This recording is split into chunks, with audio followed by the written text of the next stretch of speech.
우리가 오늘 나누는 자아 유형은 3유형의 자아이고 이 3유형은 대부분 성취자 유형, 성취인, 뭔가를 성취하는 거, 얻어내는데 굉장히 능한 사람을 말합니다. 그리고 굉장히 야망 있는 사람인 3유형을 우리가 오늘 한번 또 공부하고, 여러분 안에도 우리 안에도, 우리 중에 뭐 검사 결과가 3유형으로 나온 사람은 없었지만 또 우리 안에도 어떤 모습들이 있는지를 살펴보려고 해요.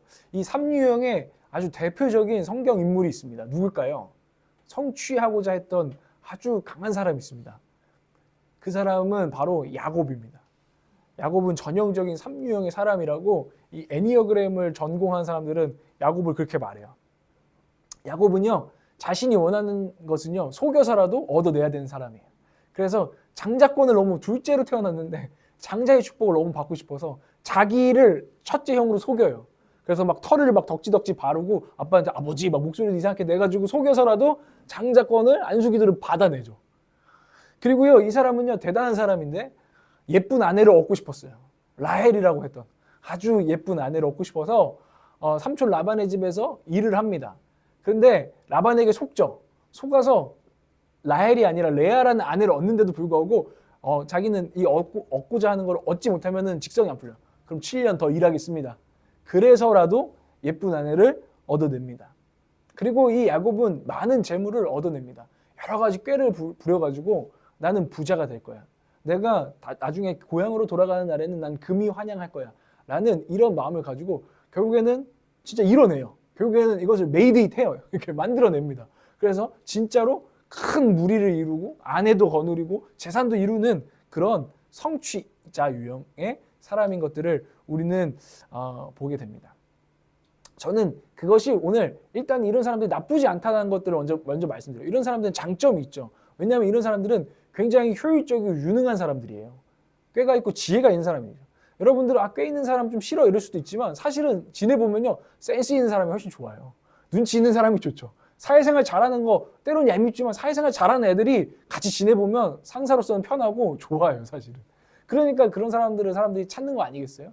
이런 사람들은 굉장히 그런 효율적이고 능동적이고 능률적인 면이 있습니다. 그리고 열심히 일하고 에너지가 있는 사람이에요. 야망도 있기 때문에. 그리고 그러다 보면 남들에게 믿음도 주죠. 왜냐하면 열심히 하고 확신 가지고 야 우리 일하자 이런 확신을 줄 수 있는 또 확실성을 발산하기 때문이에요. 이런 사람들은 목표가 분명해서 목표를 잘 설정하고 또 동기부여도 잘해요. 그래서 미국 사람들이 이런 유형에 속해요. 미국 사람들은 그래서 굉장히 동기부여 이런 책들은 거의 다 미국에서 나오는 거 아세요? 자기계발서의 동기부여. 이렇게 부자 되라. 이렇게 너의 인생을 그냥 두지 말고 그냥 흘러가는 대로 살지 말고 이렇게 열심히 살아라. 이런 동기부여 책들이 미국 사람들의 특별한 장점인데 그래서 미국이 굉장히 많은 것들을 지금 얻는 나라가 됐잖아요.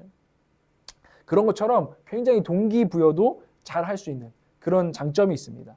일도 잘해서 조직 생활도 굉장히 잘합니다. 조직에서 딱 보면서 내가 어떤 센스 있게 행동을 해야 되는지 잘 파악하고 이 사람들은 인싸가 되거나 조금 부족하면 어쨌든 인싸 라인에라도 걸쳐 있는 사람들로 살아가는 그런 사람들입니다. 조직 생활 잘해요. 사회생활 잘해요. 그리고 자기에게 어떤 역할이 맡겨지면 잘해요.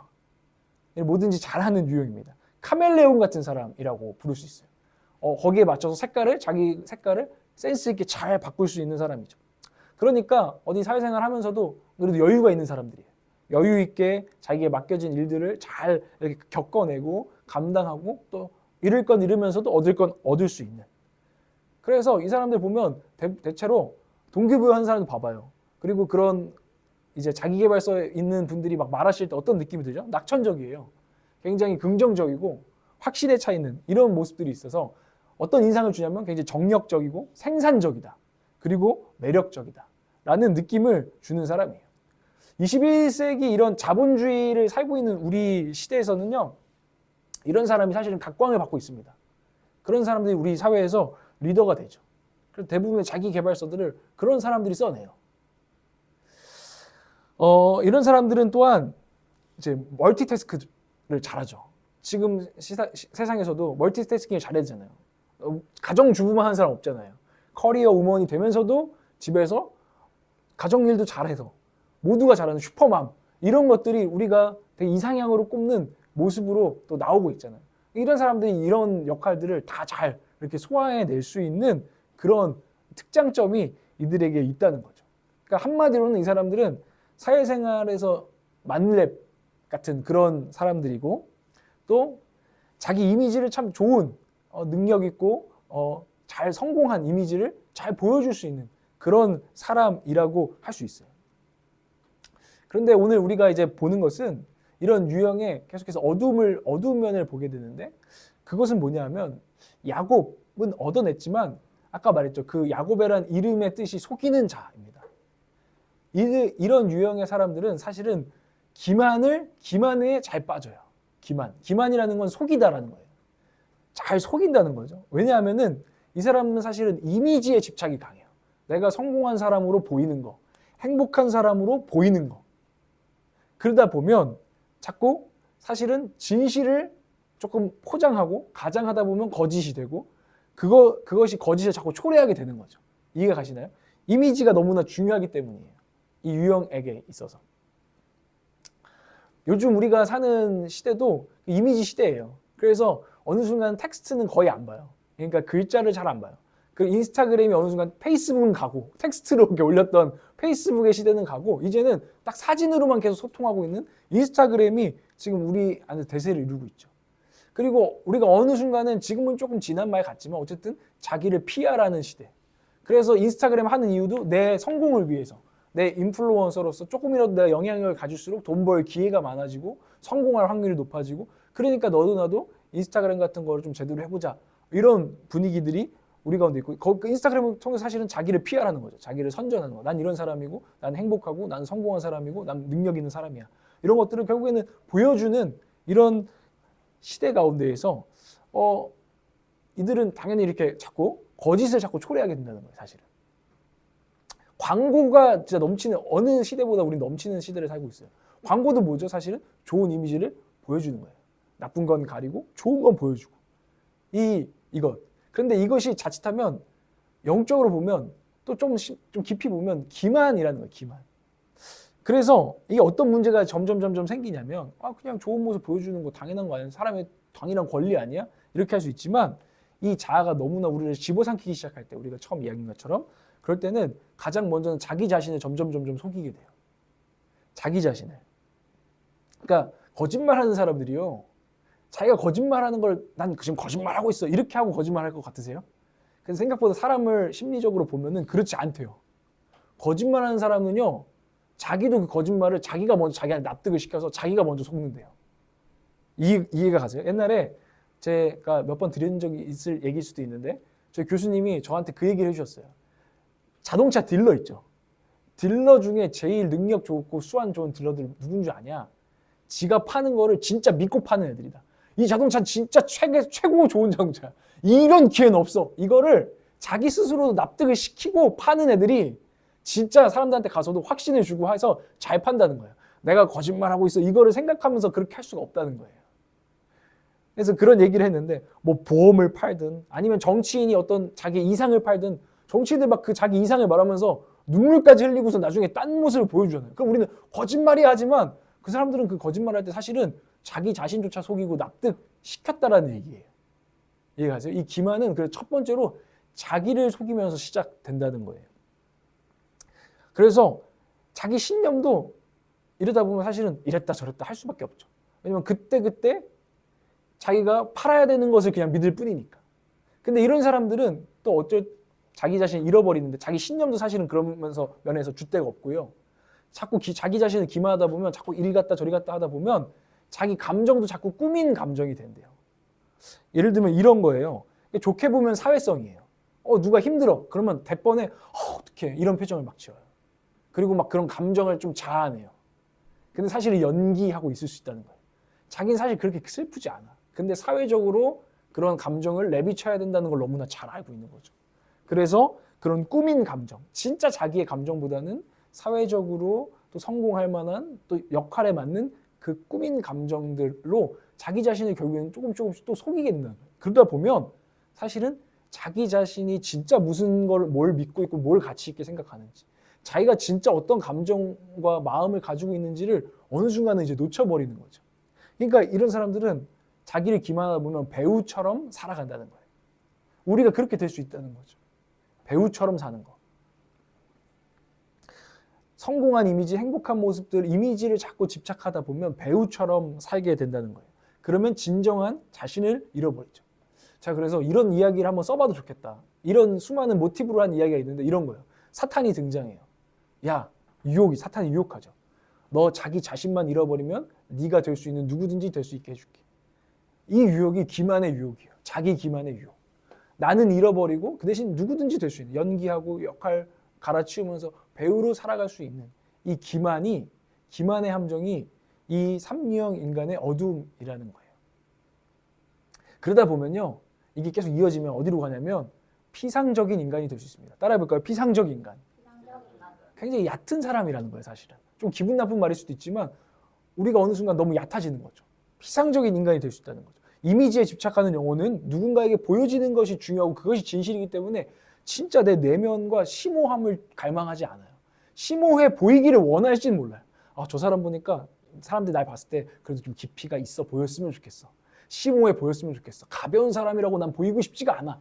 이런 마음은 있을지언정 진짜 내 안에 지적으로나 인격적으로나 여러 가지 면에서 깊이가 있는데 자꾸 관심을 두는 게 아니라 깊이가 있어 보이는데 관심이 있는 거죠. 여러분 생각해보세요. 오늘 카페에 가는데 제가 책을 들고 갑니다. 근데 책에 진짜 빠져들어서 책을 통해서 또 새로운 관점을 얻고 깊어지는 게 아니라 책을 보는 내 모습을 사람들이 보면서 카페에 비친, 카페 거울, 유리창가에 비친 책 읽는 나의 모습에 취해 있다면 그것이 굉장히 피상적인 인간이라는 거예요. 근데 끊임없이 우리가 거기에 빠져 있다는 거죠. 책을 읽는 나의 모습 뭐 이런데. 그러다 보면 점점점 사람은 얕아지고 속이 비어있는 그런 사람이 되어간다는 거죠.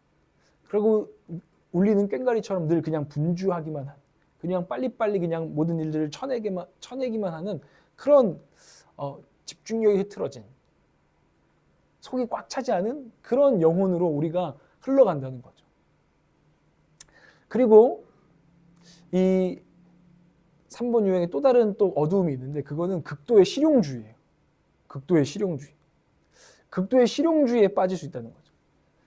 이 3유형은 보이는 것이 굉장히 중요해요. 내가 어떻게 보이냐가 중요하고 실제로 지금 눈에 보이고 만져지고 너무나 그 현실적인 것들, 그 실용적인 것들이 너무너무나 중요한 거예요. 근데 그게 극단으로 가기 시작하면 어떻게 되냐면 실용적인 것만 가치 있다는 생각 속에서 살아가요. 그런 사람이 되어가요. 그러니까 눈에 보이는 것만 가치 있다. 또는 이런 거죠. 내가 지금 얻고 싶은 게 있어. 거기에 너무 몰두되다 보니까 극도로 거기에 몰두되다 보니까 내 목적에 필요한 것 외에는 다 쓸모없어 보이고 거기엔 눈이 안 가는 거죠. 그런 극도의 실용주의가 우리 가운데 있어요. 그래서 예를 들면 먹고 사는 거, 돈이 되는 거, 그냥 성공에 도움이 되는 거, 측적 가능한 거, 손에 잡히는 것만 관심이 있는 사람이 되어가요. 그거는 굉장히 위험해요. 왜냐하면 그런 사람들은 조금씩 약삭발라지겠죠. 왜냐하면 늘 자신의 성공과 이익만 생각하고 눈에 보이는 것만 생각하고 이득만 생각하니까 손해보는 행동은 자꾸 하지 않으려고 해요. 사회생활 잘하는 거죠, 사실은. 그리고 수시로 이익이 있을 것 같은 방향으로 자신의 의견을 바꿔버려요. 그러다 보면 또 피상적인 인간이 자기 줏대가 없어, 사실은. 계속 뭔가에 맞추고 있어. 그 이득이 어디로 되느냐에 따라서 어떤 철학도 없고 어떤 진정한 가치관도 잃어버린 상태로 살아가게 된다는 것입니다. 이것은 결국에는 영적인 측면까지 영향을 줄 수밖에 없죠. 피상적인 인간은 점점 영적인 것을 추구하는 것을 잃어버려요. 하늘의 것, 보이지 않는 것을 추구하는 능력을 점점 극도의 실용주의 가운데 그런 피상적인 패턴 가운데 상실한다는 것입니다. 이 땅의 것에만 자꾸 관심을 기울이게 돼요. 여러분 요즘 여러분 관심이 어디 있는지 한번 일주일 돌아보세요. 혹시 나는 굉장히 피상적이었고 눈에 보이는 것만 나는 추구하지 않았나. 그래서 이런 사람은 정말 진짜 자기 자신을 깨닫고 영적인 영성으로 가는데 굉장히 어려움을 느낀대요. 근데 우리도 그 가운데로 그런 자아에 빠져 있을 수 있다라는 것입니다. 이거를 7대 죄악 중에 하나인 단어로 표현하면 허영에 빠져 있다는 거예요. 허영. 따라해볼까요? 허영 들어봤죠? 허영심 이런 거 들어봤잖아요. 허영은 뭡니까? 그 부차적인 것, 근본적인 것보다 눈에 보이는 것, 부차적인 것을 중요하게 여기는 거예요. 외적인 포장, 의복, 겉으로 드러난 인상, 내가 어떻게 사람들한테 보여지는가 이거를 진짜 실체와 진짜 내 인격과 진짜 내 내용보다 중요하게 여기는 게 허영이에요. 알맹이보다 껍데기를 너무너무 중요하게 여기는 것. 그런 상태가 허영이에요. 인스타그램에 만약에 여러분 제가 외제차를 끌고 외제차 키를 그냥 아무 말 없이 책상에 알죠? 카페에서 딱 해서 사진 찍어서 인스타에 빡 올려놔요. 그러고서는 뭐 그냥 샵, 뭐 아우디, 뭐 샵, 다음엔 BMW로 뭐 이런 거 해놓는다고 생각해 보세요. 진짜 나라는 사람이 진짜 부자가 되고 정말 경제적으로 안정감 있는 이런 사람이 아니라 지금 껍데기에 집착하는 그런 거 여러분 알고 있잖아요. 이게 허영의 뭐 대표적인 아주 귀여운 모습이죠. 귀엽다고 하면 귀여운 것이고 좀 소름 돋죠. 제가 여러분 그런다면 여러분들이 저한테 고운 시선을 뜨지 않을 것 같아요. 그리고 우리 집도 싫어할 것 같아. 당장 내려 그 사진 이럴 것 같아요.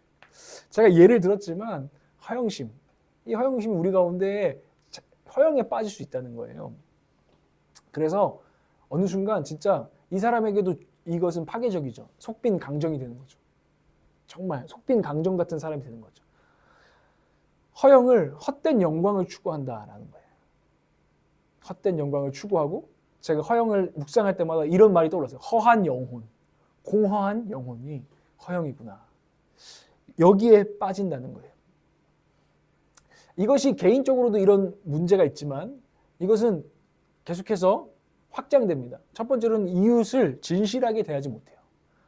이런 피상적인 사람을 만나보셨나요? 이런 허한 영혼을 여러분들은 만나본 적이 있나요? 그런 사람과 몇 시간 만나고 나면 나도 허해진다는 것을 여러분 경험해 본 적이 있나요 혹시? 이웃을 왜 그럴까요? 이들이 이웃을 진실하게 대하는 것을 잘 모르기 때문이에요. 예를 들어서 이런 거예요. 이 사람은 눈에 보이는 거 목적이 너무 중요해서 목적만 남는 만남을 자꾸 하게 돼요. 그러니까 예를 들어 이런 거죠. 갑자기 전화 와가지고 이런 친구들 있잖아요. 진짜 생판 전화 안 오다가 이 친구가 나한테 오랜만에 전화해. 난 너무 반가워서 받았는데 결국 들어보니까 지금 뭔가 필요한 거야. 자기 사업에 뭐가 필요해. 이미 너무 꽂혀서 막 그걸 도와달라는 전화를 받는데 제 마음이 어떻겠어요? 뭔가 씁쓸한 거예요. 이 이웃과의 관계를 알게 모르게 이 목적만 남는 만남이 파괴하거든요. 근데 이렇게 성공에 집착하고 허영심에 빠진 사람들을 만날 때 이웃과의 관계에서 이런 일들이 일어난다는 거죠. 그리고 이 사람들은 주의가 산만해요. 만남 가운데 뭔가 이 사람이 나를 존중하고 나한테 집중하고 있구나. 이것들을 못 느끼게 돼요. 왜냐하면 그 사람이 지금 생각이 사업에 가 있거나 지금 내가 지금 얻고 싶은 그 막 옷 고르는 거 뭐 이런 데 가 있거나 계속해서 그런 다른 곳에 다른 목적에 그 마음이 떠 있기 때문에 이 만남이 되게 깊게 느껴지지 않는 거죠. 굉장히 산만한 것 같은 만남을 우리가 하게 되는 거죠. 그러면서 우리 이웃과의 관계가 점점 뭔가 허한 느낌을 갖게 되는 거죠. 이 허영과 이 피상적인 우리의 영혼이 얼마나 우리 이웃관계를 파괴하는지 한번 생각해 보라는 거예요. 이게 극단적인 사람은 자기에게 이익이 되거나 자기 목적에 도움이 되지 않는 사람은 연락 안 하고 만나지 않아요.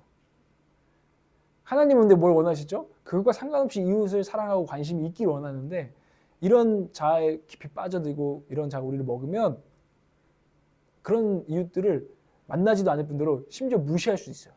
사람을 딱 구분하는 거죠. 나에게 도움이 되는 사람과 나의 지금 내 목적에 도움이 안 되는 사람으로.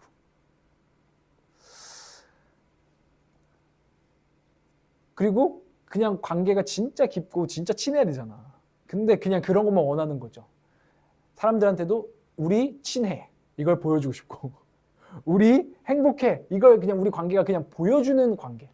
부부로 치면 쇼윈도 부부 같은 관계로 자꾸 전락시킨다는 거예요. 이것은 파괴적이라는 거예요. 그런데 마지막으로 이 어두움은 어디까지 이어지냐면 하나님께도 이어져요. 사람에게도 진실한 관계하는 법을 잊어버리고 파괴하고요. 하나님과의 관계에도 결국은 진실하지 못한 관계로 전락시켜 버린다는 거예요. 왜냐하면 땅의 것에만 자기 목적에만 관심이 있기 때문에 하늘의 것, 하나님의 목적에는 자꾸 관심을 쏟지 못해요. 우리의 에너지는 한정돼 있거든요. 어디에다 쏟을 것인가. 근데 이미 자기 목적에 모든 것을 쏟고 있거든 사실. 그래서 하나님을 잘 찾지도 않을 뿐더러 하늘의 것을 잘 찾지도 않을 뿐더러 만약에 찾는다면 이런 식으로 찾는 거죠. 내 목적에 필요한 하나님. 내 목적을 이루어 주실 하나님으로 하나님을 대한다는 거예요. 하나님과 관계한다는 거예요. 그래서 하나님과 그런 목적이 아니라 하나님과 그저 영원한 생명과 교제를 나누는 법을 도무지 알지를 못하는 영혼이 되어버리고 만다는 것입니다. 그 진정한 의미에서는 하나님을 알려고도 관계하려고도 하지 않는 거죠. 이것을 잘 보여주는 말씀이 있습니다. 로마서의 말씀인데요. 한번 로마서 먼저 1장 21절을 여러분의 목소리로 읽어주십시오. 시작. 하나님을 알면서도 하나님을 하나님으로 영화롭게 해드리거나 감사를 드리기는커녕 오히려 생각이 허망해져서 그들의 지각 없는 마음이 어두워졌습니다. 보세요. 사람들은 하나님을 알면서도 이 말은 진짜 하나님을 관계하는 안다는 그 말이 아니에요. 하나님을 알지만 하나님을 그냥 이용해 먹을 생각만 하고 있다는 거예요. 그래서 하나님을 영화롭게 하려고 하지도 않고 하나님께 감사하고 교제하려는 그런 의도가 없다는 거예요. 하나님과. 그리고 생각이 그래서 허망하다는 거예요. 허한 영혼이 되어 있다는 거예요. 그들의 지각 없는 마음이 어두워져 있다고 성경 바울은 말하고 있어요. 22절도 읽어보겠습니다. 시작. 사람들은 스스로 지혜가 있다고 실상은 어리석은 사람이 되었습니다. 이런 사람은 스스로는 정말 손에 안 보고 살아가니까 지혜 있는 사람처럼 살아가겠지만 사실 영적인 관점에서 봤을 때는 어리석은 사람이라는 거예요. 왜요? 진짜 중요한 것은 다 놓치고 있거든요. 진짜 가장 중요한 하나님은 놓치고 있거든요. 진짜 생명 되시는 우리의 진정한 만족 되신 하나님은 놓쳐버린 영혼이기 때문에 사실은 어리석다는 거예요. 23절도 읽어보겠습니다. 시작. 그들은 썩지 않은 하나님의 영광을 썩어 없어질 사람이나 새나 네발 짐승이나 기어다니는 동물의 형상으로 바꾸어 놓았습니다. 그들의 하나님은 사실은 눈에 보이지 않는 그 하나님이 아니라 눈에 보이는 자기가 정말 얻고 싶은 자기가 지금 갈망하고 있는 그 우상이 되어버렸다는 거예요. 사람의 모양이나 그 짐승의 모양이나 그 어떤 그가 지금 그 눈에 들어온 너무나 성취하고 싶고 얻고 싶은 그래서 그게 없으면 인생이 만족이 안 될 것 같은 그것에 너무나도 몰두되어 있어서 그것이 우상이 되어져 버렸다. 이 말을 지금 이 말씀이 하고 있는 거예요. 결국에는 오늘 이 성취자 자아의 이 어두움은 진실한 관계를 다 파괴한다는 거예요. 이웃과도 결국엔 자기 자신과도 하나님과도. 그래서 그들의 영적인 상태는 이렇게 표현할 수 있을 것 같아요. 싱크홀 아세요? 도로가 아스팔트 포장 정말 번지르르하게 잘 돼 있어요. 그런데 속은 비어있던 거죠. 그래서 그냥 어느 날 갑자기 싹 빠져서 영혼이 무너지고 삶이 무너지고 모래 위에 지은 집같이 무너져 버리는 거죠. 그런 일들이 우리 가운데 일어날 수 있다는 거예요. 친구 관계도 그동안 몰랐는데 이 친구가 어느 순간 넌 날 진실하게 대하지 않는구나. 만나고 있어도. 그 관계는 이미 속이 뻥 뚫린 관계가 되어 있는 거예요. 그 언제 무너질지 모르는 관계일 수도 있다는 거죠. 이런 위험이 이들의 어두움이에요. 여러분, 그럼 한번 이제 생각해 보겠습니다. 성취자 유형의 어둠이 어디서 나왔을까? 한번 생각해 보겠습니다. 일단은 시대적인 분위기가 있어요. 우리 시대는 성공이 굉장히 우상화되어 있는 시대예요. 그래서 성공 비결이나 아까 말했죠. 자기 개발서 이런 게 여러분들은 잘 안 읽으시는 것 같긴 해요. 근데 서점에 가보시면 그게 베스트셀러 거의 모든 거를 차지하고 있어요. 동기부여하는 여러분 또 인스타 하는 사람도 얼마 없죠. 예준이랑 나만 해가지고 지금 할 말이 없는데 거기 보면 동기부여 소치가 얼마나 올라요. 자극적인 쇼츠 아니면 동기부여 소치야. 정신 차려 이렇게 살아. 막 그런. 제가 아는 분은 그래서 성공하고 싶어서 자기 알고리즘을 동기부여 소치로 막 만들었대요. 조작을 했대요. 그래서 자기는 인스타를 봐도 맨날 성공해야지 이거를 받으려고 그렇게 해놨대. 그래서 나한테 막 얘기를 하는 거예요. 그리고 일 잘하는 사람 여러분 일 잘하는 사람에 대한 선망이 엄청 높습니다. 일 잘한다는 건 생산성이 높은 사람이에요. 돈 잘 버는 사람이에요. 사실 이 사람. 생산성이 높고 돈 잘 버는 사람에 대한 선망이 얼마나 우리가 높은 시대를 살아가고 있는지 몰라요. 우리가 알게 모르게 영향받고 있거든요. 그리고 우리는 이런 메시지를 이렇게 듣고 있죠. 열심히 노력하는 사람이 출세할 수 있다. 열심히 노력하면 성공할 수 있다. 이 메시지가 계속해서 우리 가운데 울려 퍼지는 시대를 살고 있어요. 반대로는 열심히 일한 사람은 일하지 않은 사람은 실패한다. 라는 두려움 가운데도 우리는 사실은 살고 있어요. 그리고 모든 게 각종 쇼의 세계예요. TV쇼, 모든 것들이 쇼예요. 버라이어티 쇼, 보여주는 어떤 이미지를 보여주는, 나타내는 이런 시대를 계속 살아가고 있기 때문에 우리 안에 이 삼류형 자아가 우리 안에 계속해서 압박을 놓고 있다는 거예요. 아까 잠깐 나왔듯이 이미지 세대고 깊이보다는 정말 짧고 그냥 재밌는 것들을 추구하는 피상적인 세대를 우리가 지금 살아가고 있습니다. 좋으나 싫으나 우리가 지금 이런 압박을 받으면서 이런 거짓 자아가 우리 가운데서 자꾸 힘을 쓰고 있다는 것입니다. 여기에 더해서 자기 자신을 너무 많이 생각하는 그런 시대를 살고 있어요. 제가 이 이야기를 드리겠습니다. 이번 주에 우리 가정에서 차를 좀 이제 하자 해서 하는데 차 카탈로그를 받아왔어요. 그리고 색깔을 이제 하는데 생각보다 그 자동차의 진짜 중요한 부분 때문에 고민되는 게 아니라 제일 지금 저를 맨날 자꾸 거기에 지금 자꾸 생각하게 만들고 자꾸 내가 상상하면서 이미 막 시뮬레이션을 그리면서 그 선택을 막 왔다 갔다 하고 있는 게 뭐냐면 자동차 외장 컬러예요. 자동차의 내장 인테리어나 자동차의 진짜 중요한 모터나 이런 것들이 저한테 그거는 빨리 결정이 났어. 그건 그냥 돈대로 가. 이런 건데 자꾸 막 내 안에 하는데 내 이미지가 너무 중요한 거야. 내가 약간 어두운 계열의 차에서 내린다. 약간 밝은 계열에서 내리는 나. 야, 근데 이 생각이 날 지배하니까 자기가 준비하는데도 또 생각나고 근데 거기서 내리면 좀 더 시크하지 않을까? 거기서 내리면 좀 더 스마트해 보이지 않을까? 와, 제가 얼마나 내 이미지를 생각하는 사람인지 제가 물론 이게 꼭 나쁘다는 얘기 아니에요. 많이 시뮬레이션 들어가고 신중하게 결정해야 되는데 와, 그게 진짜 제 온 생각을 지배하는 거예요. 그거를 느끼면서도 와, 나는 참 그런 사람이구나. 이런 거를 참 많이 느꼈던 것 같아요. 진짜 내실을 중요하게 생각하기보단 어떤 이미지를 나도 얼마나 생각하고 있는지를 제가 보게 되었다는 거죠. 여러분, 이 어둠은 우리 가운데 거짓 심령 가운데 나온다고 하잖아요. 이 집착이에요. 성공적으로 보여야 하고 난 행복한 사람으로 보여야 하고 있는 모습 그대로 보이기보다는 사실은 정말 존경받을 만한 사람으로 또 저는 여기서도 자꾸 보이려고 하겠죠. 이런 두려움이 집착이 될 때 우리 가운데 아까 우리가 많이 살펴봤던 기만과 허영과 이런 것들이 꼭 외제차 차키를 올려두는 귀여운 정도가 아니라 굉장히 거룩해 보이는 것조차도 사실은 이미지일 수 있다는 것들을 우리가 알게 된다는 거죠. 그 안에는 거짓이 있는 거죠. 내가 어떻게 보이는지가 내 자신이라는 생각. 그리고 내가 이룬 것들, 내가 얻은 것들이 내 차 키가, 내 집이, 내 교인 수가 이런 것들이 나 자신이라는 내 자아 정체성이라는 내 가치라는 그런 거짓된 생각에 우리가 정말 사로잡힐 때 우리가 그런 모습들이 그 이미지에 집착하고 스스로를 속이고 남들을 속이는 그런 모습들이 나타나게 된다는 거죠. 그러니까 계속해서 보여주고 증명하려는 그런 집착들이 우리 이렇게 만들어 간다는 것입니다. 이것은 사실 복음적이지 않다는 것입니다. 복음 안에서는 사실 주님께서 이미 다 이루셨는데 우리는 자꾸 내가 뭔가 이루어야 된다는 이 비복음적인 생각들이 우리를 계속해서 어둠으로 끌고 간다는 거예요. 잘못된 목적이 우리를 잘못된 곳으로 어둠으로 이끌어 갑니다. 잘못된 목적이. 바른 목적이 우리에게는 필요해요. 잘못된 목적은 이거예요. 우리가 성공하는 거, 그냥 행복하는 거, 이것이 우리의 목적일까요? 세상은 그렇게 말해요. 그게 인생의 목적 아니야? 그게 인생의 진짜 궁극적인 목적이 아니야? 근데 그렇지 않다는 거예요.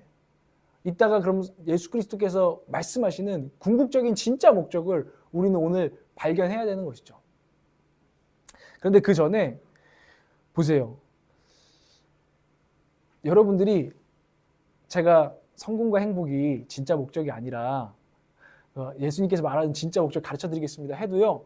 여러분 가운데는 제 생각에 제가 말씀을 준비하면서 이런 사람들이 생길 것 같아요. 그리고 내 안에도 그런 마음이 있어요. 이런 거예요. 근데 그래도 나는 그 성취 좀 해보고 싶어. 성공 좀 해보고 싶어.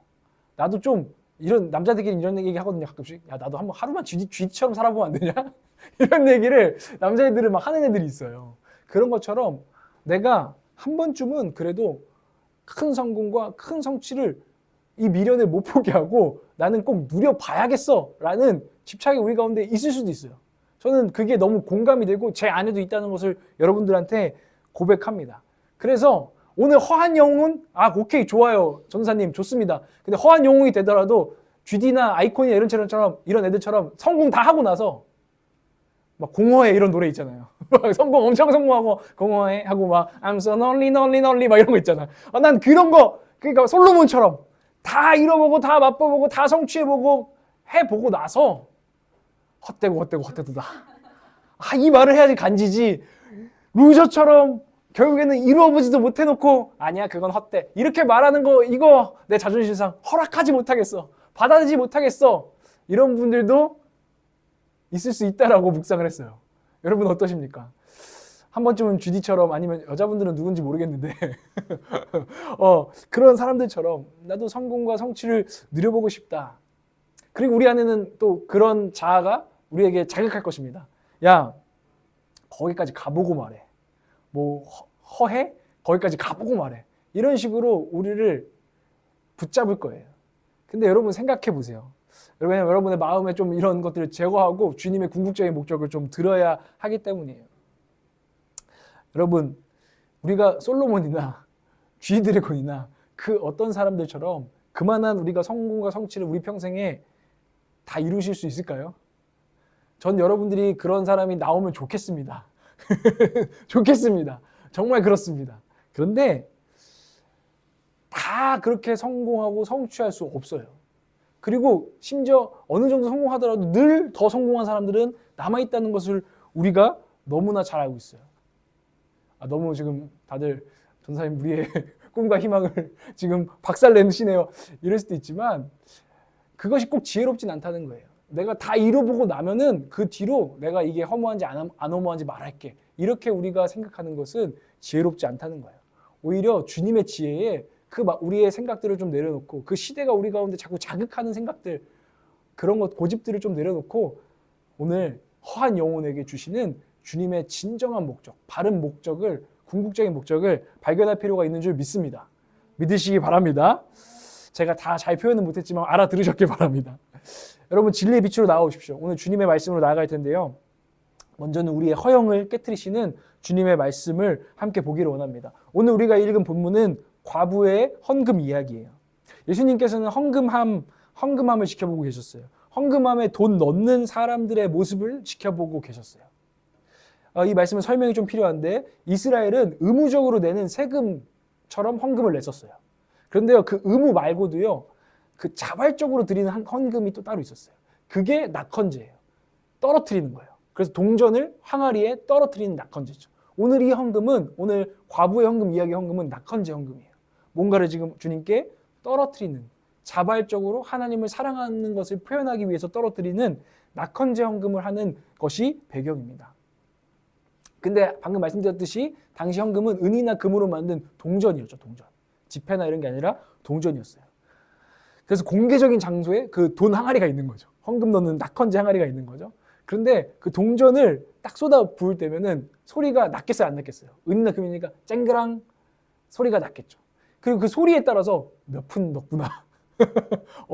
누구 그러잖아요. 목사님 중에 많이 만져보신 분들은 헌금 봉투 맞으면 10만 원이군. 뭐 이런 농담하시는 분이 있었는데 그런 것처럼 소리 들으면 얼마나 했구나 이런 것들이 느껴지는 거죠. 이해가 가십니까? 그런데 예수님 보니까 부자들이 헌금하러 오는 거예요. 아주 당당하게 걸어오는 거죠. 이 사람들은 자루에다 넣어놓은 거죠. 많은 헌금을 할 테니까. 그리고 큰 자루를 짊어지고 와가지고 항아리에 쏟는 겁니다. 와르르. 그럼 막 쨍그랑 막 하면서 엄청나게 큰 소리가 날 거 아니에요. 쨍그랑 소리가. 그러면은 사람들은 와, 큰 헌금하는구나. 이런 것들이 다 들렸다는 거예요. 그러면은 그 사람은 헌금을 많이 하는 사람으로 보였을 것이고 그 사람은 믿음이 좋은 사람으로 여겨졌을 것이고 그 당시 믿음으로 치면은 저 사람은 하나님의 축복받은 행복한 성공한 인생이구나 라는 것들이 사람들에게 보여졌을 것이라는 겁니다. 부자들은 화려한 낙헌제를 드렸다는 것입니다. 그런데 가난한 과부는 자루가 필요가 없었어요. 자루가 필요 없고 손만 필요했어요. 왜냐면은 그녀에게는 동전 두입을 헌금할 거거든요. 동전 두입을 손에 쥐고 있었어요. 그것은 한 고드란트라고 나오는데 한 고드란트는 하루 임금의 100분의 1 정도예요. 지금 우리나라 돈으로 치면 뭐 일당을 10만 원, 20만 원 치면 1,000원, 2,000원 되는 헌금이에요. 저라면요. 그렇게 우리 교회에서 그렇게 헌금을 하고 하잖아요. 그럼 저는 차라리 평소엔 조금 잘 안 하다가 좀 모았을 것 같아. 동전 한 10개 정도 돼야 넣을 때 소리가 안 민망하니까. 이건 너무나 미천하잖아요. 이걸 사람들이 이걸 넣는 나를 보면 뭐라고 할까? 저 정도 헌금 소리가 막 들리는 둥 마냥 땡그랑 이 소리 나는 내 헌금을 사람들이 보면은 뭐라 할까? 이 생각 때문에 우리는 차라리 어디 모아서 이렇게 한 번에 한 번 드리자. 이렇게 생각했을 것 같아요. 근데 이 가난한 과부는 정확히 그 마음을 알 수 없지만 묵상하면서 느끼는 것은 그 낙헌제를 미룰 수 없었어요. 하나님께 오늘 나를 지키시고 하나님을 의지해야 되는 그 하나님께 오늘 하나님께 사랑을 표현하고 싶었어요. 그래서 낙헌제를 미루지 않고 사람들이 어떻게 나를 볼지를 의식하지 않고 내 헌금의 작고 크고 이런 것들을 의식하지 아니하고 사람들은 모르지만 그녀의 생활비 전부였던 한 고드란트 동전 2닙을 떨어뜨린 거예요. 사람들에게는 그 소리가 그 성전이 얼마나 시끄럽겠어요. 그 소리가 잘 들리지 않았을지도 몰라요. 그런데 제가 묵상하면서 느끼는 것은 이것입니다. 예수님 그 보고 계셨잖아요. 그 소리가 부자들의 소리보다 예수님의 마음을 정말 크게 울렸다는 것입니다. 딱 떨어질 때, 땡그랑 떨어질 때 예수님의 마음에 땡그랑 하고 진짜 하나님이신 그분이 하나님을 사랑해서 드리는 그 종전 드림에 예수님의 마음이 울렸고 감동을 받으셨다는 거예요. 그 헌금을. 그래서 그분은 말씀하십니다. 내가 진정으로 너에게 말한다. 헌금함에 돈을 넣은 사람들 가운데 이 가난한 과부가 어느 누구보다도 더 많이 넣었다. 아멘. 저는 참 이 말씀이 감동이 돼요. 사실 예수님이 이 가난한 과부의 헌금이 누구보다 더 많이 넣었다고 인정해 주시는 이 장면이 아마 이 말씀을 보고 이 이야기를요 주님의 마음을 헤아리지 않고 읽으면 이렇게 해석할 거예요. 야, 헌금은 퍼센트야. 그러니까 부자는 자기 가진 게 너무 많은데 그 중에 아무리 많이 넣어도 5%밖에 안 됐어. 근데 이 과부는 100%를 넣기 때문에 주님이 기뻐하셨어. 근데 그렇지 않아요. 지금 예수님은 니네들 봐라. 니네 재산 내가 다 알고 있는데 너 몇 퍼센트 헌금하고 있구나. 이것 때문에 넌 100%구나. 아이고 기뻐라. 내 마음이 감동된다. 지금 예수님의 마음은 이게 아니라는 것입니다. 이 이야기를, 이 본문을 마음으로 깊이 읽어보십시오. 하나님이신 그분이 낙헌제 헌금함을 보면서 그런 생각을 하셨을까? 저는 절대 아니라는 것을 믿습니다. 주님은 부자들이 허영심을 가지고 사람들에게 보이고 들려주기 위해 헌금을 쏟아붓는 것들, 이것들을 보고 계셨어요. 그러면서 진짜 하나님께 부어드리는 찬양과 예배가 없다는 것에 마음 아파하셨는데 그런 허례허식, 하나님께도 보이고 사람들에게도 보이려는 그 마음들에 주님은 감동하지 못하셨어요. 주님은 진짜 외모가 아니라 중심을 보신 하나님이셨기 때문에. 근데 가난한 과부는 사람에게 보이려고 하지 않았어요. 오직 하나님께 자기의 마음을 드리기 원했어요. 그래서 그 헌금을 했을 때 사람들은 2닙 들고 넣었을 때 작다고만 생각하지 그게 생활비 전부라고 생각했어요. 사람들은 몰라줘요. 와, 너 생활비 전부에서 대단해. 이렇게 알아주지 않아요. 과부는 그걸 광고하지도 않았어요. 알아달라고 하지도 않았어요. 하나님이 아신다는 것을 믿고 하는 거예요. 그냥 하나님을 사랑해서. 그리고 오히려 그거 했을 때 오해받을 수 있죠. 야, 고작 그거밖에 헌금 안 하냐? 너 그거밖에 없어 진짜? 이런 의심과 오해를 사람들의 시선을 받을 수도 있었어요. 그리고 헌금을 작게 하는 사람은 사람들이 보면서 저 사람은 하나님을 제대로 섬기지 않아서 박복한 인생이 되었구나 라고 사람들의 시선을 받을 수도 있었어요. 그러나 그건 사람들에게 보이는 것이 중요하지 않았어요. 하나님께 진짜 드리는 것이 중요했다는 겁니다. 주님께서는 그 마음을 받으셨다는 것입니다. 그녀는 이미지 메이킹 하지 않았습니다. 그녀는 멀티태스킹 하지도 않았습니다. 오직 하나님께만 믿고 예배했습니다. 이런 저와 여러분 되기를 원합니다. 주님이 우리에게 말씀하고 계신다는 거예요. 나는 이런 예배를, 이런 사람을 내가 찾고 있고 기뻐한다. 그런 사람이 내 마음을 울린다. 라고 이 과부만이 나와 정말 진실한 관계를 하고 있다. 라고 인정해 주셨다는 것을 여러분 기억하시기 바랍니다. 이게 허영을 깨트리시는 주님의 음성이에요. 두 번째로는 이 음성을 들으십시오. 궁극적인 목적, 예수님께서 우리에게 주시는 궁극적인 목적을 우리가 듣기를 원합니다. 제가 앞서 말씀드렸듯이 잘못된 목적, 그냥 일을 성취하고 내 인생 잘 먹고 잘 사는 이런 여러 가지 잘못된 목적들을 쫓는 것이 우리를 어둠으로 이끈다고 했습니다. 우리가 이럴 때마다 주님께서는 우리 인생의 궁극적인 목적이 뭐라고 말씀하시는지를 계속 기억하는 것이 우리의 해독제 된다는 것입니다. 그 말씀은 뭐냐면 예수께서는 우리의 인생의 궁극적인 목적을 알고 계시죠. 왜냐하면 그분은 우리의 창조주이십니다. 우리의 인생을 지으신 분이십니다. 믿으십니까? 그분은 우리에게 인생은 이렇게 살아야 돼. 인생은 성공이 목적이야. 행복이 목적이야. 이건 일개 사람들의 의견이지만 그분은 우리에게 말씀하실 때 나는 너희를 지었고 너희를 알고 있고 너희 한 사람 한 사람 이름을 알고 있다. 난 너희 인생의 궁극적인 목적을 정말 알고 가르쳐 줄 수 있다라고 말씀하십니다. 그분의 음성을 들으십시오. 그 음성은 여기 나와요. 가장 큰 계명에서. 율법학자 가운데 한 사람이 예수님께 찾아왔습니다. 그리고 물어봤습니다. 모든 계명 가운데 가장 으뜸되는 것은 무엇입니까? 예수님 물었을 때 예수님은 대답하시는데 이 질문을 한번 생각해 보자는 거예요. 이 질문은 바꿔 말하면 이런 질문이에요. 인생에서 가장 중요한 목적, 궁극적인 목적은 무엇입니까? 가장 큰 계명은 무엇입니까? 라고 물었습니다. 주님은 말씀하십니다. 마음을 다하고 힘을 다하고 뜻을 다하고 목숨을 다해서 너희 하나님을 사랑해라. 그리고 둘째도 이와 같으니 내 이웃을 네 몸과 같이 사랑해라. 이 사랑은 영원한 사랑을 누리는 것, 교제하는 것을 말하는 거예요. 이 목적보다 더 큰 인생의 목적은 없다. 이게 예수님께서 말씀하시는 인생의 궁극적인 목적입니다. 하나님을 사랑하는 것, 이웃을 사랑하는 것. 이것이 우리의 인생의 궁극적인 목적입니다. 제가 그 금요기도 때 나눴는데 제가 새롭게 깨달은 게 있어요. 목회가 뭔지를 새롭게 깨달은 것이 이 부분이었어요. 제가 컨퍼런스 갔을 때 목회 멘토링 하시는 이제 5명씩 짝을 주어서 목회 멘토링을 하는데 그분께서 저희한테 질문을 하셨어요. 교회에 5가지 지표가 있죠. 5가지 표지가 있죠. 예배와 교제와 교육과 선교와 구제가 있습니다. 이것들을 해나가는 것이 교회입니다. 교회의 사명입니다. 라고 말씀하셨는데 그러면서 저한테 구분해 보라고 하셨다고 했잖아요. 여기 중에 영원한 것과 영원하지 않는 것을 구분해 보십시오. 목회자는 이것을 구분할 줄 알아야 합니다. 라고 이야기를 했어요. 저희가 그냥 멍 때리고 좀 있다가 있으니까 그분이 결국 자문자답하셨죠. 자문자답하면서 교육과 선교와 구제는 주님 다시 오시면 끝나는 영원하지 않은 것입니다. 그런데 예배와 교제는 영원히 지속될 것입니다. 예배가 뭡니까? 하나님과 사랑하는 것입니다. 교제가 뭡니까? 이웃과 사랑하는 것입니다. 이거는 영원한 것입니다. 그래서 모든 여러분이 교육을 하든 여러분이 선교를 하든 여러분이 구제를 하든 당신이 어떤 일을 하더라도 궁극적인 목적이 하나님을 사랑하게 하는 것, 예배하게 하는 것과 이웃을 사랑하게 하는 것, 교제하는 것이 되어야 합니다. 라고 말씀을 해주시는데 제가 당연한 말이지만 잊고 있었다는 생각이 드는 거예요. 그냥 나 스스로 여러분들을 교육시킬 생각만 한 거예요. 프로그램 이제 6월 지나고 7월부터는 우리 성도들 좀 교육 좀 시켜야 돼.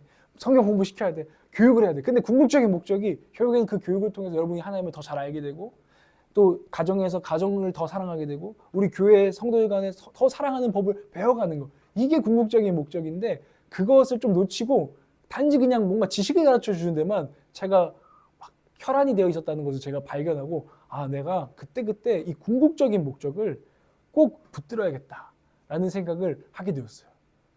여러분 주님의 궁극적인 목적을 놓치지 마십시오. 저는 그래서 교제 사역을 조금 무시했던 것들을 회개했어요. 교제하면은 저는 옛날에 좀 무시한 게 가끔씩은 교제하는 시간이 아까운 거예요. 누군가 만나서 차를 마시는데 이 시간이 너무 길어지면 제 마음속에 어느 순간 지금 나는 제 마음에 다른 목적이 있는 거예요. 성취하고 싶은 게 있는 거예요. 그 중에 하나는 제가 유능한 목회자가 되는 거고 제가 지식적으로 뛰어난 사람이 되는 것입니다. 그게 저한테는 중요하다고 느껴지는 거지. 근데 그게 너무 우상이 되면 사람을 만나고 있는데 이 시간에 가서 책을 읽는 게 낫지 않나? 이 시간에 이런 교제가 좀 아깝게 느껴진다. 제가 막 이런 생각을 할 때가 있으면서 교제 사역을 어떻게 보면 가장 궁극적인 거죠. 예배와 교제, 영원한 것. 이걸 제가 놓치고 있었던 거예요. 그러니까 그 교제 사역이 중요하지 않게 되고 그냥 좀 노닥거리는 시간처럼 옛날에 그런 거에 동의한 거죠. 어떤 목사님이 저는요 말씀 보고 기도 외에는요 안 합니다. 저 아줌마들이랑 노닥거릴 시간 없습니다. 그 말이 의지는 좋아요. 나는 말씀과 기도에 전념하겠다는 말이잖아요. 근데 그 말은 사실 틀렸어요. 아줌마 성도들하고 잘 노닥거리려고 사실은 하나님하고 깊어지고 사랑을 배워가는 거예요. 근데 우리가 뭔가가 잘못 지금 바뀌어져 있다는 것들을 저는 목회자로서 제가 스스로 지금 느끼는 거예요. 말씀과 기도로 거룩해지는 게 무엇이죠? 그냥 혼자 고고한 사람이 되는 것인가? 아니라는 거예요. 그 궁극적인 목적은 하나님을 더 사랑하고 이웃을 더 사랑하고 그 관계가 더 진실해지는 것. 이것이 궁극적인 것이라는 것입니다. 바른 관계를 누리는 것. 여러분 거룩하면서 막 사람들을 정죄하고 사람들의 관계가 무너지고 있나요? 그건 거룩한 것이 아닙니다. 그건 혼자 그냥 고고한 척하고 있는 것입니다. 그런 우리를 돌아볼 필요가 너무 인생 살면서 많아요, 사실. 우리가 진짜 궁극적인 목적을 놓치고 열을 낼 때가 참 많다라는 것들을 여러분 기억해 보시기 바라요. 제 얘기를 드릴 수밖에 없는데 우리 성도들 중에 내가 제일 삼류형인 것 같아요. 저 안에는 성취하고 싶은 게 많아요. 성공하고 싶은 게 많아요. 그리고 제 안에는 그래서 어둠이 많아요. 아까 고백한 대로 실력있고 유능한 목회자가 되려는 어떤 집착 때문에 제게는 문제가 일어날 때가 참 많다는 것을 이번 주도 돌아보게 됐어요. 저는요, 매일 아침마다 책을 읽으려고 하고요, 운동을 하려고 하고요, 루틴을 지키려고 애를 써요. 그리고 그거가 방해를 받으면 너무 화가 나요. 저도 모르는 막 극도의 화가 날 때가 있어요. 내가 설교를 작업할 때 아내가 말을 걸 때 갑자기 화가 나요. 그러면 안 된다는 걸 알면서도 이 일을 잘하고 싶은 마음 때문에 갑자기 불쑥불쑥 화가 나서 막 한숨을 쉬게 되고 막 좀 그런 태도를 할 때가 참 많이 있어요. 제가 훈련받아야 될 제 자아예요. 저는요, 약간 투두리스트 집착이 있어요. 투두리스트를 아침마다 세팅하고 그걸 다 못 해내면 너무 화가 나요. 다 못했다는 것 때문에 밤에 막 제가 얼마 전에 막 밤산책 했잖아요. 그런 게 그럴 때가 많아요. 내가 오늘 이거 다 끝낼 거야. 나 이거 다 읽을 거야. 다 내가 소화할 거야. 못했어. 화가 나. 내 자신에게. 그걸 못하게 한 것 같은 세상 때문에, 아니면 내 주변 사람들이 내 시간을 뺏은 것 같은 그런 것 때문에 괜히 화가 나 있는 저를 보게 돼요. 여러분도 이럴 때 있죠, 솔직히. 근데 내가 뭔가 집중하고 몰두하고 이걸 하려고 하는데 뭔가 방해받으면 화가 나는 거는, 짜증나는 거는 당연한데 너무 말도 안 되게 화가 날 때가 우리 안에는 있다는 거예요. 제 안에 있다는 거예요. 그러면 제가 느끼는 거죠. 내가 뭐에 지금 이렇게 집착하고 있는 거지? 좋은 설교자가 되는 것보다 지금 내가 이 사람들한테 화가 나 있고 교제하는 시간에 내가 딴 생각하고 있고, 이 시간에 내가 딴 걸 하면 더 유용하겠다라는 생각하고 있는 것이 맞는 것인가? 주님 앞에 돌아보면 아니라는 거예요. 근데 제 안에는 계속 화가 나요. 이것도 해야 되고 저것도 해야 되고 이럴 시간 없는데 화가 난 뭔가가 지금 꼬여있는 저를 발견할 때 저는 이 말씀 앞에 서야 된다는 것들을 이번 주에 깨닫게 됐어요. 궁극적인 목적이 그게 아니다. 그게 아니다. 함께 교제하는 것, 하나님을 사랑하고 이웃과 함께 교제하는 것, 이것은 궁극적인 것이다. 이것을 내가 자꾸 놓치고 내가 일 중독자처럼 성취에 눈이 멀어서 사람을 사람처럼 안 대하면 우리는 진정한 성장이 없다라는 것들을 깨닫게 됐습니다. 여러분 가운데도 저와 같은 적용이 있으시기를 주님으로 축복합니다. 여러분, 그러나 하나님께서는 우리를 잘 아시고요, 우리 인생의 목적을 잘 알고 계세요. 물론 궁극적인 목적, 하나님을 사랑하고 이웃을 사랑하는 데 우리를 쓰실 것입니다. 그러나 하나님께서 여러분의 각자의 고유한 재능 같은 게 있잖아요. 그리고 여러분 가운데는 좋은 꿈도 있을 거예요. 그리고 저도 이루고 싶은 교회가 있고, 하나님 주신 꿈과 비전이 우리 가운데 있어요. 그리고 그거를 성취하고 싶은 것은 저는 그게 다 나쁘다라고 보지 않습니다. 그렇지 않습니다. 거룩한 성취욕이 있죠. 여러분들의 커리어에서 좋은 일들을, 큰 일들을 이루는 거, 하나님의 나라를 또 나타내는 거, 여러분 꿈꾸시길 바랍니다. 그런데 이것을 우리가 집착한다고 우리 혼자서 이룰 수 있는 것이 아님을 여러분 깨달으시길 바라요.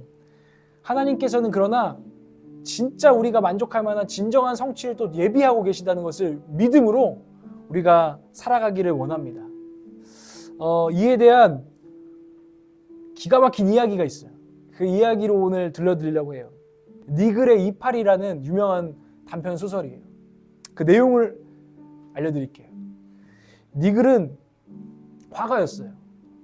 그에게는 꿈이 있었는데 엄청 큰 캔버스, 막 사다리를 올라가서 그려야 되는 캔버스 위에 어떤 자기가 이상하고 있는, 너무나 그리고 싶은, 화가로서 그리고 싶은 가장 아름다운 나무를 그리고 그 나무를 시작으로 숲과 어떤 마을을 엄청 큰 캔버스에 완성해서 작품을 남기고 싶다는 꿈이 있었어요. 그래서 이파리 하나를 그리기 시작해요. 아주 정성스럽게 이파리를 막 그리는 거예요. 그런데 이 사람이 조금 착해요. 그래서 이 사람이 이렇게 작업을 하고 있는데 옆집에 저른발이 이웃이 있어요. 그 사람이 자꾸 방해를 해요. 와가지고 저기 니그 도와줘 하면 뭐 또 도와주고, 그러다 또 작업하려고 하면 또 와가지고 니그 뭐 좀 도와줘, 난 다리를 절잖아, 도와줘. 그래서 니글도 뭐 사람은 사람이라 계속 이러고 도와줘요. 너무나 막 화가 나고 욕짓거리가 나오는데도 그래도 그 이웃의 요청에 응답해서 도와줘요. 그런데 이 어느 날 그림은 거의 진척되지 않고 여전히 이파리 하나만 지금 남아있는데 이웃 페리 씨가 또 와서 두드리는 거예요. 폭풍우가 치는 날에.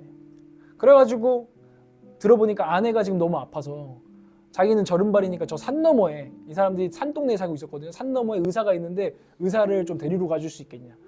니글이 너무 화가 나는데 밤중에 그래 내가 갔다 올게 이러고서 이를 악물고 가서 의사를 데려와요. 그런데 안타깝게도 니글이 오히려 비를 맞고 갔다가 병에 걸려요. 그리고 죽게 됩니다. 그리고 천사들이 니글을 데리러 와요. 니글이 막 울부짖어요. 저 인생에 나 저거 이루고 죽어야 되는데, 저거 성취해야 되는데, 저 그림은 완성시키고 죽어야 되는데, 제발 저것만 그리고 가면 안 될까요? 안 돼, 안 돼, 따라와 해서 이제 천국에 가게 됩니다.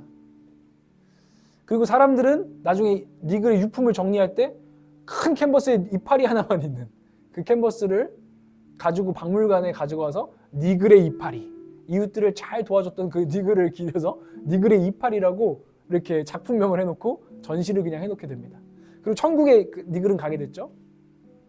근데 니글이 깜짝 놀라요. 천국에서 자기가 그토록 그리고 싶었던 너무 멋진 그 나무 있잖아요. 자기가 늘 꿈꿔왔던 그 나무, 내가 너무나 그리고 싶었던 그 나무가 그 천국에 있는 거예요. 그리고 그 나무를 중심으로 숲하고 마을이 막 이루어져 있는 것들을 보게 되면서 환희에 차서 너무나 기쁘고 감격스러워서 우리가 정말 이루고 싶은 걸 이뤘을 때 오는 환희가 있잖아요. 두 팔을 벌리고서 이렇게 말합니다. 이건 선물이야. 이건 내게 선물이야. 라고 이렇게 고백하게 돼요.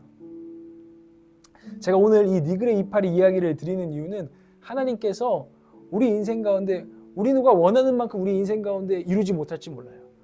나는 그렇게 살고 싶었고 이루고 싶었지만 진짜 이파리 하나만 남기는 인생으로 끝나는 것 같을지도 몰라요. 그러나 그리스도 안에 있는 자는 믿음으로 삽니다. 하나님께서 니글의 이파리 같은 우리의 인생 같아도 세상 사람들은 그걸 보고 뭐라고 할지, 빈 캔버스에 그거 이파리 하나 그거 뭐라고 할지 몰라도 하나님께서는 우리의 작은 것을 통해서도 모든 가장 완전하고 진정한 성취를, 우리가 헛되고 헛된 그 성취가 아니라 진정하고 완전한 성취를 예수 그리스도 안에서 우리의 인생을 통해서 이루시는 줄 믿고 살아가기를 바랍니다. 이것이 우리 주의 청년들이 믿음을 가지고 살아야 되는 인생인 줄 믿어요. 이 시간에 여러분 빨리 뭔가를 성취하려는 이미지 메이커가 아니라 여러 길을 저울질하는 멀티태스커가 아니라 오직 한 길 십자가를 쫓는 성도로서 신실하고 진실하게 정도를 가기를 우리가 기도했으면 좋겠습니다. 궁극적인 목적을 놓치지 않고, 때로는 그래서 크리스찬으로 사는 게 사람들에게 크리스찬 아니면 더 많이 이루고 살 텐데 왜 날 자꾸 방해하지? 이런 삶 같아도 우리가 정직한 길, 정도를 감으로 말미암아 하나님께서 진정한 성취를 이루어 주실 것을 믿고 나아가는 저와 여러분 되기를 원합니다. 우리 시간에 이 말씀을 기억하면서 우리 함께 찬양하고 기도하도록 하겠습니다. 우리 신실하게 진실하게 거룩하게 살게 하여 주시옵소서. 우리 시간에 함께 고백하겠습니다.